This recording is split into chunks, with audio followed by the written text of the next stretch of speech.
Who is the worst traitor in human history?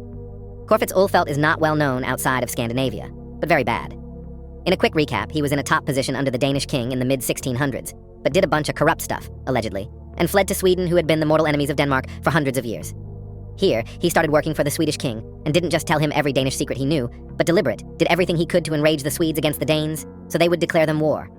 After a few years, he succeeded, and he didn't just help the Swedish troops from the front lines, again with a bunch of important information about the Danish army and the landscape. He also let the Swedish king borrow insane amounts of money from him that he had stolen from the Danish treasury. Money that was then used to buy mercenaries for the invasion. The Swedes won, and Ulfeldt got his own lands back and even a Danish island for his troubles. But it wasn't long before the Swedish king also started being annoyed with Ulfeldt, who now fled back to Denmark where he was arrested. For some insane reason, he was eventually allowed to leave the country because he said he needed to go to a spa for his health. Of course, he didn't go to a spa and fled Denmark once again.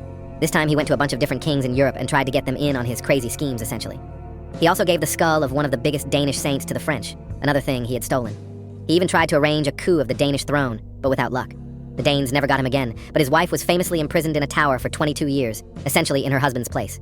Ulfeldt was so hated in Denmark that a statue of shame was erected for him that people were supposed to spit on as they walked past.